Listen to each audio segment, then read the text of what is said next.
औरतें आती थीं, आवाज औरतों तक रही गई, तो मर्दों में खिताब करने के बाद, भाषण देने के बाद अल्लाह के रसूल औरतों में गए, लेडीज के अंदर, ख्वातीन के अंदर गए, तो आपने उनको भी नसीहत की। और जानते हो अल्लाह के रसूल ने ईद के दिन, ईद की नमाज के बाद औरतों में जो खुतबा दिया वो क्या था? या माशरन निसाई तसद्दक़न फ़इन्नी उरीदुकुन्न अक्सर अहलिन नार क़ुलना व बिमा या रसूलल्लाह क़ालत तुक्सिरनल लअन व तकफुरनल अशीर। कितनी देर लगी इतने खुतबे में? ये खुतबा था अल्लाह के रसूल का, बस हो गया। अब सुनिए, औरतों में जब आपने खिताब किया तो क्या फरमाया? आए औरतों, आए लेडीज, आए ख्वातीन, आए मोमिना औरतों, तसद्दक़ना फ़इन्नी उरीदुकुन्ना अक्सर अहलिन नार। मर्दों की बनिस्बत तुम ज्यादा सदका खैरात किया करो। मर्द तो करते ही हैं, लेकिन मर्दों की बनिस्बत तुम्हारे अंदर सदका करने का जज्बा और जोश और ज्यादा होना चाहिए। सदका करो, खैरात करो, गरीबों और मिस्कीनों में दो। और उसकी वजह क्या बताई? फ़इन्नी उरीदुकुन्ना अक्सर अहलिन नार, इसलिए कि जब मुझे जहन्नम दिखाई दी तो मैंने जहन्नम के अंदर तुम्हें सबसे ज्यादा जलते हुए देखा है। जब ये पढ़ते हैं तो मर्द बड़े खुश होते हैं कि औरतें सबसे ज्यादा जहन्नम में जाएंगी।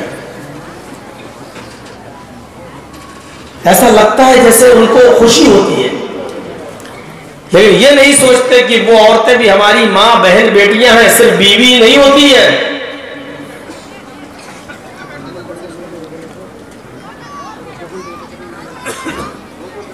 जहन्नम में सबसे ज्यादा तुम्हारी तादाद दिखाई दी। अल्लाह के रसूल सल्लल्लाहु अलैहि वसल्लम अभी इतना खुतबा दे ही रहे थे, अभी आगे का जुमला कुछ बोलने वाले थे, इतने में औरतों ने टोक दिया। आगे की नहीं सुनेंगे। अल्लाह के रसूल आगे क्या बोलना चाहते हैं वो बाद में बताइएगा, लेकिन आपने जो ये अभी फरमाया है कि औरतों को जहन्नम में सबसे ज्यादा जलते हुए देखा है, तो पहले उसका रीजन बता दीजिए, पहले उसका सबब बताइए, कारण क्या था? जहन्नम में औरतें सबसे ज्यादा क्यों दिखाई दी? आप वजह बता दीजिए, रीजन बता दीजिए, ताकि हम अभी से अपनी आपकी इस्लाह कर लें, फिक्र कर लें, और वो बात अगर हमारे अंदर पाई जा रही है तो हम उससे दूर हो जाएं। तो अल्लाह के नबी ने फरमाया, कुलना व बिमा, क्यों जहन्नम में सबसे ज्यादा जलती हुई क्यों दिखाई दी? तो अल्लाह के रसूल ने दो चीजें बताई। क्या फरमाया? तुक्सिरनल लअन व तकफुरनल अशीर। तुम्हारे अंदर दो सबसे बड़े खतरनाक काम है, वर्क है, टू वर्क्स, दो काम तुम्हारे बहुत खतरनाक है। पहला काम तुक्सिरनल लअन, तुम लान तान ज्यादा करती हो। दूसरे लफ्जों में कह दूं तो मुंह बहुत चलाती हो, उल्टा सीधा बहुत बोलती हो। तुक्सिरनल लअन। अब देखिए, एक औरत का मिजाज होता है। बीवी ने कहा पति से, शौहर से, कि मैं घर जाना चाहती हूं, चली जाऊं ना? तो शौहर ने कहा बड़ी अच्छी बात है, अपने माँ बाप से मिलना चाहती तो जाओ, मेरी तरफ से पूरी इजाजत है। एकदम चीख पड़ी, हाँ तुम तो चाहती ही हो कि मैं घर चली जाऊं, तुम्हें सुकून मिल जाएगा। हाँ, तुम्हें कहां मेरी जरूरत है, तुम तो चाहती हो कि मैं घर चला जाऊं, चली जाऊं। शौहर ने कहा ला हौला वला कुव्वता इल्ला बिल्लाह, अरे कमबख्त, तूने ही तो कहा कि मैं घर जाना चाहती हूँ, मैं इजाजत दे रहा हूँ तो बेकार है क्या? अब इसी औरत का मिजाज देखिए, शौहर से कहती है कि मैं घर जाना चाहती हूँ, क्या मैं चली जाऊं? शौहर कहता है नहीं नहीं अभी मत जाओ। क्या करोगी? 2-4 दिन के बाद चले जाना, अभी मुझे बहुत से काम है, तो हमारी हेल्प करो। हाँ, मैं तो जब से आई हूं तब से नौकर बन गई, तो रह रही हूं घर में, कैद करके रख दिया है तुमने मुझे अपने घर के अंदर, कभी मैके नहीं जाने देते हो। शौहर ने कहा ला हौला वला कुव्वता इल्ला बिल्लाह, भेजूं तो आफत, न भेजूं तो मुसीबत। अब शौहर करे तो क्या करे? इस सूरत हाल को समझना है। ऐसे ही नहीं 2 जुमलों में बात खत्म की थी अल्लाह के नबी सल्लल्लाहु अलैहि वसल्लम ने। क्या कहा था? पहला रीजन क्या है तुम्हारे सबसे ज्यादा जहन्नम में जाने का? तो फिर न लान, तुम लानो तान ज्यादा करती हो, मुंह ज्यादा चलाती हो। और लान तान का मतलब फलानी ऐसी, फलानी ढंगा ऐसी है, वो अच्छा वो बहुत गलत, किसी न किसी की बुराई चल रही होगी। और दूसरी चीज आपने क्या फरमाई? व तकफुरनल आशीर, तुम अपने पति की, शौहर की, अपने हस्बैंड की नाफरमानी बहुत करती हो। औरतें जहन्नम में सबसे ज्यादा जो जाएंगी वो सिर्फ 2 रीजन की वजह से। एक तो अपनी जबान दराजी की वजह से, उल्टा सीधा बोलने की वजह से, और दूसरा अपने शौहर की नाफरमानी करने की वजह से। ये मैं सिर्फ ये बताने का मकसद यह है कि ज्यादा लंबी चौड़ी तकरीर नहीं होती थी। अल्लाह के रसूल ने 2 बातें कही बस, इसके बाद खुतबा खत्म। कितनी देर लगी? आए और तो सदका और खैरात करो, मैंने जहन्नम में तुम्हें सबसे ज्यादा जलते हुए देखा है। कुछ औरतों ने सवाल किया सबसे ज्यादा जलने की वजह क्या है? अल्लाह के नबी ने फरमाया तुम लान तान ज्यादा करती हो और शौहर की नाफरमानी ज्यादा करती हो। बस वाखिर दावाना अल्हम्दुलिल्लाहि रब्बिल आलमीन। कितनी देर लगी? तकरीर हो गई, नसीहत हो गई, जाओ पहले इसी पर अमल करो। और उन औरतों ने भी जिद नहीं की, नहीं अल्लाह के रसूल हम तो बड़ी दूर से आए हैं, हमें और सुनाइए और सुनाइए और सुनाइए और समझाइए। जरा गौर करो मिजाज क्या बना दिया आज हमने। रस्म मत बनाओ जलसे को, जलसों के बाद फिर सेल्फी लेना, फिर ये करना और वो करना, और अमल के बजाय लोगों से कमेंट हासिल करना कि बस हमने जलसा करवाया था, हमारे यहाँ जर्जी साहब आए थे। अब तो खाना खाने जहां बैठो तो उधर भी फोटो ले लिए जाते, पानी पियो तो उधर भी फोटो ले लिए जाते, बिस्तर पर लेटा हुआ है कोई आदमी मिलने आया तो वो भी लेटे लेटे फोटो ले रहा है। हमें तो डर लगता है कहीं अगर बाथरूम में जाऊं तो उधर का फोटो ना लेना शुरू कर देंगे लोग कि इधर का भी लिया क्या है भाई, छोड़ा ही नहीं जाए। इतनी इजाजत नहीं है शरीयत के अंदर कि आप जहां चाहेंगे वहां सेल्फी ले लीजिए, जहां चाहेंगे आप जैसा मिसयूज करना चाहें, इतनी इजाजत नहीं। और जो भी इबादत हो, जो भी उस इबादत के अंदर खुलूस होना चाहिए। जलसा कर रहे हैं, अल्लाह हम इस मकसद से कर रहे हैं, इस मकसद में कामयाबी अता फरमाए। खुलूस के बिना, इखलास के बिना आपकी इबादत बेकार है। बहुत ज्यादा लंबी और चौड़ी तकरीरें सुनने की आदत मत डालिए, और जो भी काम करिए आप उसके अंदर खुलूस होना चाहिए। बहुत दूर से एक सहाबी आए और अल्लाह के नबी सल्लल्लाहु अलैहि वसल्लम से मुलाकात करने की गरज से उन्होंने लंबा सफर किया और आए और आकर बैठ गए। अल्लाह के नबी ने फरमाया आराम करोगे तो मैं तुम्हारे सोने का इंतजाम कर लूं। उसने कहा नहीं, अरे अल्लाह के रसूल मुझे सूरज के गुरूब होने से पहले पहले, सूरज के डूबने से पहले पहले अपनी बस्ती में पहुंचना है, इसलिए मैं आपसे मिलने चला आया। आपने कहा क्या चाहते हो? कहा अल्लाह के रसूल मुझे कुछ नसीहत कर दीजिए। अरे अल्लाह के नबी मुझे कुछ नसीहत कर दीजिए। बस अल्लाह के रसूल ने देखा कि बहुत दूर जाएगा, अगर सूरज डूब गया तो ये अपने घर नहीं पहुंच पाएगा, रास्ते में खतरनाक जंगल है, इसको जंगलों से गुजरना पड़ेगा, रात में जंगलों को क्रॉस करना इसके लिए मुसीबत है, लिहाजा सूरज के डूबने से पहले पहले इसको घर पहुंच जाना चाहिए। तो अल्लाह के रसूल ने उसके सामने लंबी चौड़ी तकरीर नहीं की। आपने फरमाया तुम इतनी दूर से आए हो और वहां वापस भी जाओगे? कहा हाँ। सोचो, दूर से आया, दोपहर में पहुंच गया, शाम तक फिर अपने घर पहुंचना चाह रहा है, किस लिए आया? एक नसीहत आप मुझे कर दीजिए। अल्लाह के रसूल ने सिर्फ एक ही नसीहत उसको की और इस नसीहत ने उसकी दिल की जिंदगी बदल दी। आपने उससे फरमाया तुम जंगल से होते हुए घर जाओगे? हाँ, चले जाओ। कहा अल्लाह के रसूल नसीहत? का नसीहत सिर्फ एक है, इज़ा सालता फस्अलिल्लाह व इज़स्तानता फस्तईन बिल्लाह। रास्ते में अगर कभी भी किसी भी चीज की जरूरत तुझे पड़ जाए तो सिर्फ एक अल्लाह से सवाल करना। इज़ा सालता फस्अलिल्लाह, सिर्फ एक अल्लाह से सवाल करना। व इज़स्तानता फस्तईन बिल्लाह, और अगर तुम्हें किसी चीज की मदद की जरूरत पड़ जाए तो अल्लाह से मदद तलब करना। यहां तक कि अगर तुम्हारे जूते का तलवा, जूते का तस्मा टूट जाए तो उसको भी तुम एक अल्लाह से मांगना। ये नसीहत की और आपने उसको रुखसत कर दिया कि जाओ, अब तुम जा सकते हो।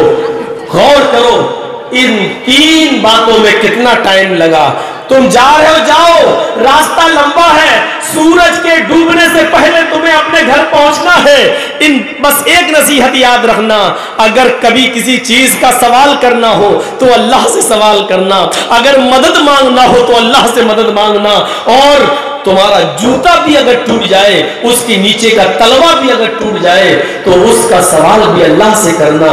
मेरे भाइयों, इस नसीहत ने उसकी पूरी जिंदगी बदल दी। पूरा इस्लाम इसी पर डिपेंड है, पूरा दीन यही है कि जो मांगो अल्लाह से मांगो। बाकायदा अल्लाह तबारक व तआला ने कुरान के सूरह फातिहा में यह आयत नाजिल कर दी, जब तुम नमाज पढ़ो तो तुम्हारी कोई भी नमाज, चाहे वो फर्ज हो, चाहे वो सुन्नत हो, चाहे वो नफिल हो, चाहे वो इशराक हो, चाहे वो चाश्त हो, चाहे वो तहज्जुद हो, चाहे वो तरावी हो, चाहे वो वितर हो, चाहे वो जनाजा हो, कोई भी नमाज हो, तुम्हें यह आयत पढ़ना ही पड़ेगी। इय्याका नअबुदु व इय्याका नस्तईन। ऐ अल्लाह, हम तेरी ही इबादत करते हैं और तुझसे ही मदद तलब करते हैं।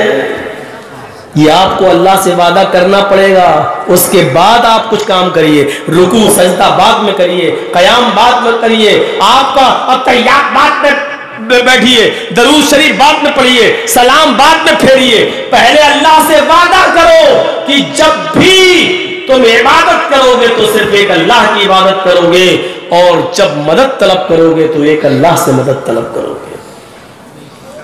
इय्याका नअबुदु व इय्याका नस्तईन, ये कहना पड़ता है कुछ भी मांगने से पहले। ऐ अल्लाह, हम तेरी ही इबादत करते हैं और तुझसे ही मदद तलब करते हैं। ये पढ़ने के बाद अब आपको मांगना है जो कुछ मांगिए। इहदिना सिरातल मुस्तकीम।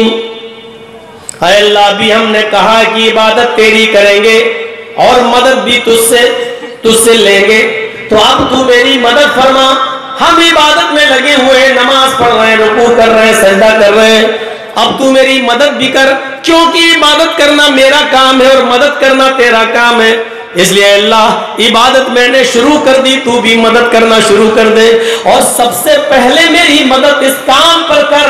इहदिना सिरातल मुस्तकीम। ऐ अल्लाह, मुझको सीधे रास्ते पे चला, जो तेरा रास्ता हो, तेरे नबी का रास्ता हो, कुरान का रास्ता हो, हदीस का रास्ता हो, जो बुजुर्गों का, स्वालिहीन का, नबी अंबियाए किराम का, बुजुर्गाने दीन का, इनका जो रास्ता हो, उस रास्ते पर तू हमको चला। सिरातल लज़ीना अनअमता अलैहिम गैरिल मग़दूबि अलैहिम वलद्दाल्लीन। ऐ अल्लाह, मुझे उन लोगों के रास्ते पे मत चला जिनके ऊपर तेरा गजब और गुस्सा नाजिल हुआ, जिनको तूने अपने गजब और गुस्से से हलाक और बर्बाद कर दिया, यानी यहूद और नसारा के रास्ते पर तू हमको न चला। आप इस बात का इकरार कर रहे हैं कि इबादत हमने शुरू कर दी तो मदद करना तू शुरू कर दे। और इसकी जीती जाती मिसाल नमाज है। इबादत आप कर रहे हैं, अल्लाह से मदद मांग रहे हैं। ये दो टुकड़े हैं। अल्लाह हम तेरी ही इबादत करते हैं और तुझसे ही मदद मांगते हैं। इबादत कौन करता है?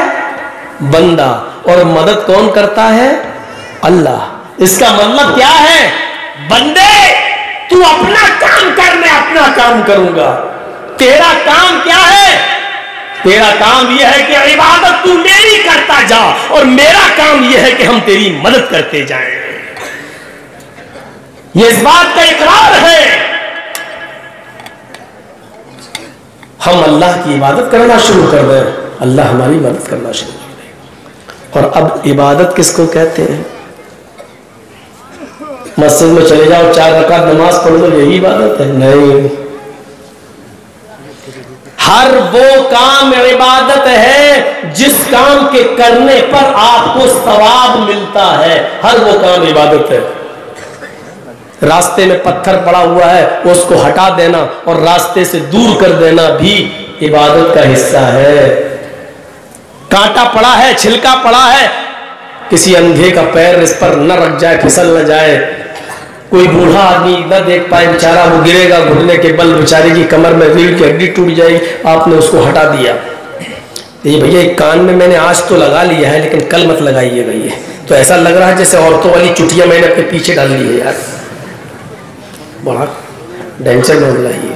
अरे हाथ पीछे कर रहा हूँ तो लग रहा है, आगे करने में लग रहा है, सब वीडियो में आ जाएगा, यूट्यूब पे जाती है सब। नहीं, ये समझ में नहीं आ रहा ये क्या करते हैं, कहीं लगाते नहीं है, इसी इलाके में ज्यादा लगता है। मॉडर्न जमाना है, थोड़ा सा स्टैंडर्ड लाइए अपने अंदर। आपका कोई माइक नहीं चल रहे हैं, अब तो बस एक लगा दिया, तार वार कुछ नहीं, तकरीरें हो रही, आवाज जा रही है, सब चीजें आजकल रिमोट से चलने लगी हैं। आप लोग वहीं पड़े हुए हैं, अभी वही पुरानी चाल। तो इबादत सिर्फ वही नहीं है। एक और इबादत बता दूं, बहुत सस्ती इबादत, सस्ती नहीं फ्री की इबादत, और चाहो तो रोजाना सवाब ले सकते हो। अल्लाह के नबी सल्लल्लाहु अलैहि वसल्लम ने फरमाया कि अगर कोई शख्स रोटी का लुक़मा उठाकर प्यार और मोहब्बत से अगर अपनी बीवी को भी खिला दे और उसके मुंह में डाल दे तो इस पर भी सवाब। तो पता क्या चला कि ये भी इबादत का एक हिस्सा है, सवाब मिल रहा है। और जिस चीज पर सवाब मिले वो इबादत का हिस्सा। अब तुम ऑफिस में 5 बजे आओगे तो बीवी तुम्हारा इंतजार करेगी। हमने झमेले इतने पाल रखे हैं कि वो घरों में जो मोहब्बत पैदा की थी अल्लाह के रसूल सल्लल्लाहु अलैहि वसल्लम में, वो निकल गई। हजरत आयशा सिद्दीका फरमाती है कि मेरे पास एक खजूर आई कहीं से, मैंने उसको उठाकर रख दिया।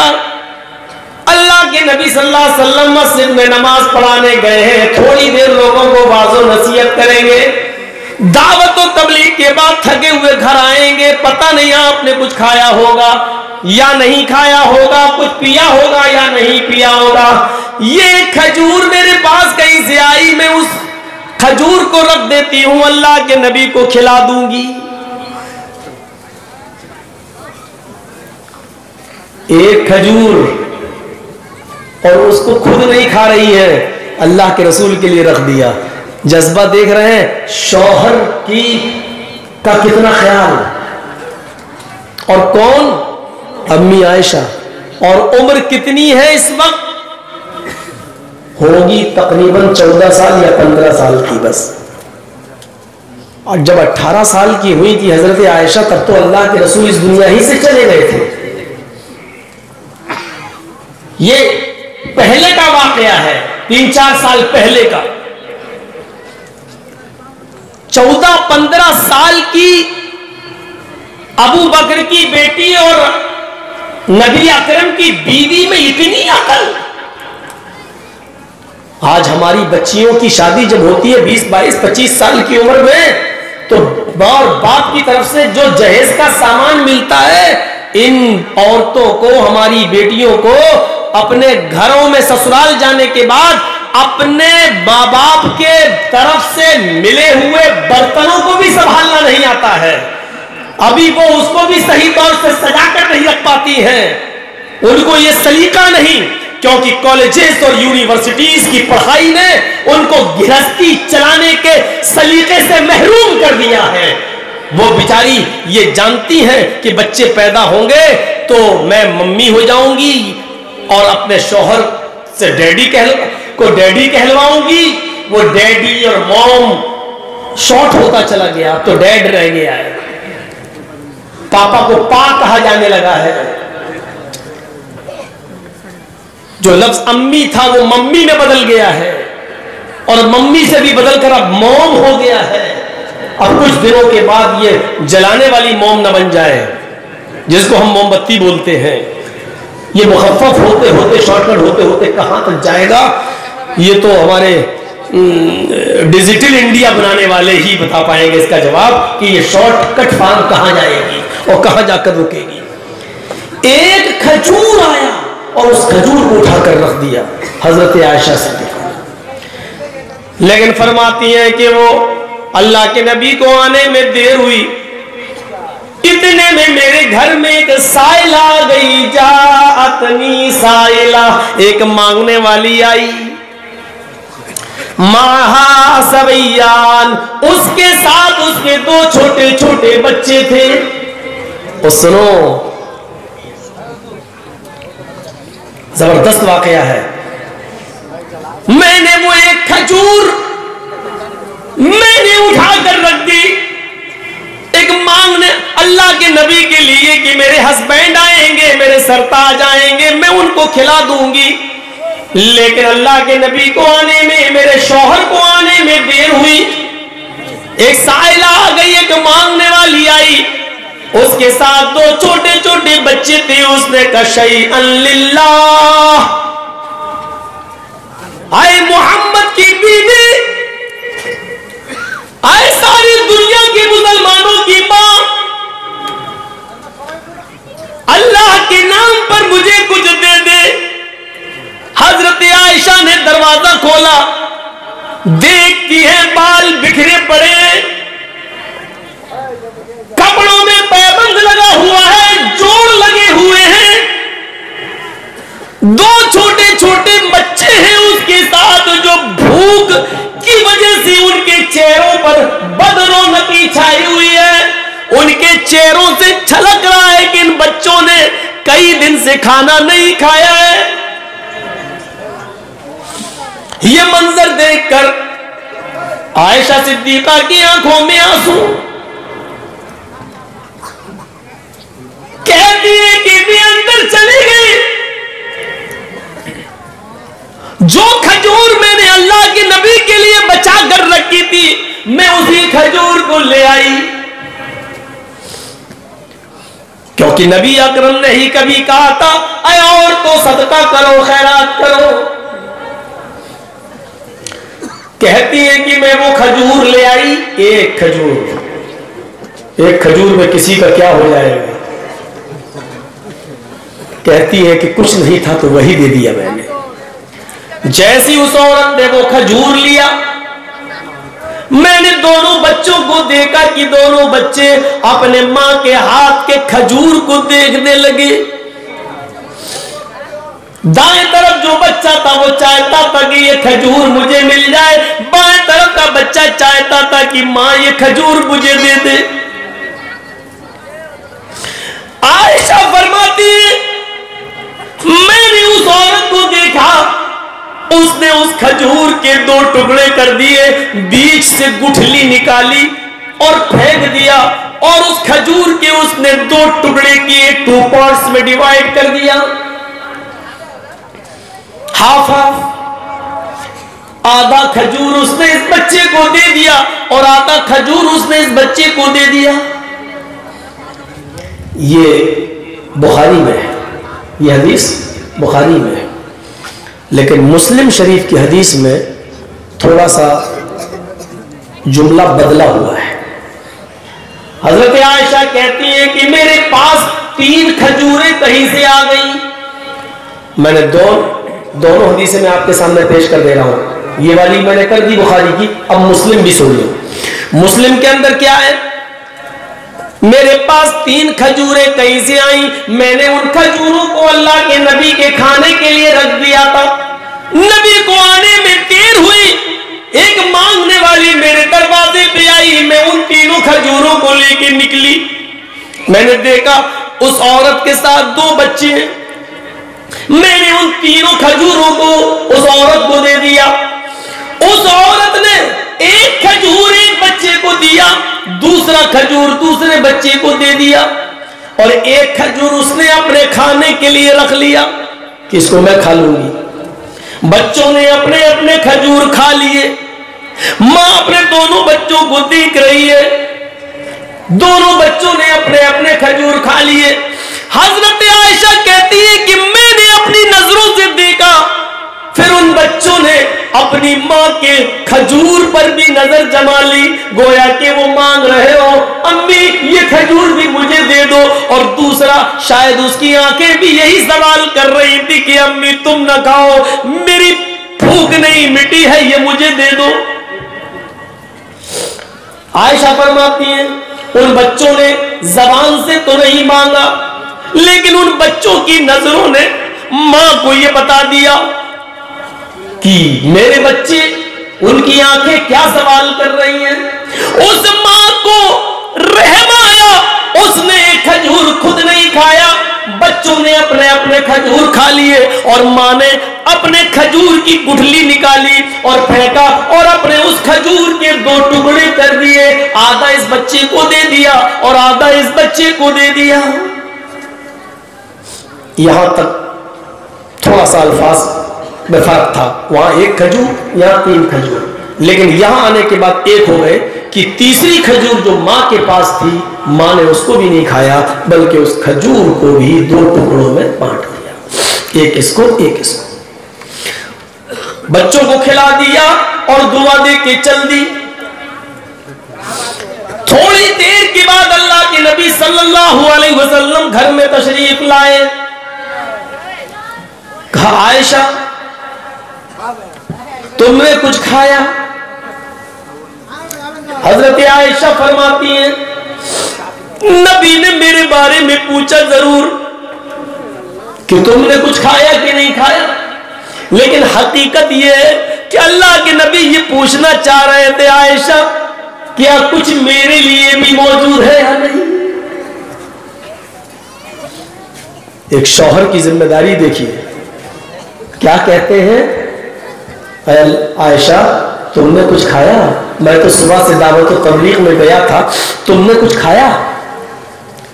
लेकिन हजरत आयशा कैसी बीवी थी, वो कह रही है अल्लाह के नबी पूछ रहे हैं मेरे बारे में, लेकिन हकीकत ये है कि अल्लाह के रसूल सल्लल्लाहु अलैहि वसल्लम ये जानना चाह रहे हैं कि तुमने खाया, मेरे लिए भी कुछ थोड़ा बहुत छोड़ा या घर में कुछ है।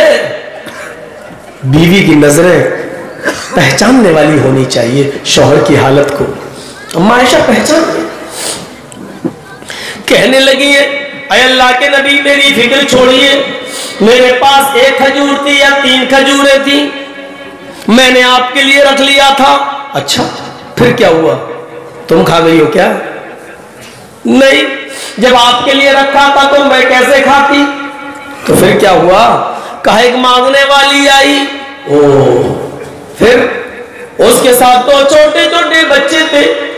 अच्छा, उसने अल्लाह के नाम पे मांगा, मैंने उसको 3 खजूरें दे दी, उसने एक खजूर अपने दोनों बच्चों को दे दी, और 1 खजूर बची जो खुद खाना चाहती थी, लेकिन बच्चों की भूख के आगे मजबूर हो गई, और उसने अपने उस खजूर के भी 2 टुकड़े करके आधा इसको और आधा इसको दिया और आगे बढ़ गई। अब आयशा कहती है कि अल्लाह के नबी को जब मैंने ये मंजर बताया तो आपने फरमाया आयशा क्या उस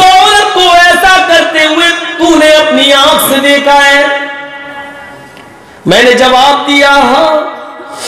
अरे अल्लाह के नबी, क्या उसके साथ 2 छोटे छोटे बच्चे थे? हाँ। क्या उस औरत ने खुद नहीं खाया और अपने खजूर के भी 2 टुकड़े करके एक दोनों बच्चों को दे दिया आधा? हाँ। आयशा, तुम्हें कयामत के दिन गवाही देना पड़ेगी। मुझे सच बताओ, क्या तुमने ऐसा अपनी आंखों से देखा है? हाँ। क्या वो औरत अपने बच्चों के लिए आजमाइश में और इम्तिहान में डाली गई है? हाँ। फरमाया, आयशा, अगर तुम सच कह रही हो और ये चीज तुमने अपनी आंखों से देखा है, तो तुम जानती हो वो औरत जो खुद भूखी रहकर, जिसने अपने बच्चों को खिलाया आधा खजूर ही सही, लेकिन उसने अपने पेट पे पत्थर बांधकर अपने भूख पर कंट्रोल करके उसने अपने बच्चों को खिलाया। वजबत अलैहल जन्ना, वजबत अलैहल जन्ना, वजबत अलैहल जन्ना। आयशा, उस औरत ने अपने ऊपर जन्नत वाजिब कर ली, उस औरत ने अपने ऊपर जन्नत फर्ज कर ली। अल्लाह उस औरत को जन्नत देकर रहेगा। वो औरतें बच्चों की परवरिश की फजीलत क्या जाने, जिनको बच्चे चाहिए ही नहीं और जाकर एबॉर्शन कराती हैं और कहती हैं कि बस 2-3 काफी है, अब हमें इसकी जरूरत नहीं। वो क्या जाने बच्चों की परवरिश का अज्र क्या होता है और सवाब क्या होता है। और अपने आप को भूखा रखकर बच्चों को पालने पर अल्लाह के नबी कहते हैं कि इस औरत ने जन्नत को वाजिब कर लिया। ये जज्बा, ये इबादत, उसने नमाज नहीं पढ़ी थी उस औरत ने, अल्लाह अकबर, सलाम नहीं फेरा था, रुकू सजदा नहीं किया था, लेकिन खुद भूखी रहकर अपने बच्चों को पाला, खिलाया पिलाया। इस पर भी अल्लाह के नबी कह रहे हैं कि उस पर जन्नत वाजिब। इसका मतलब यह है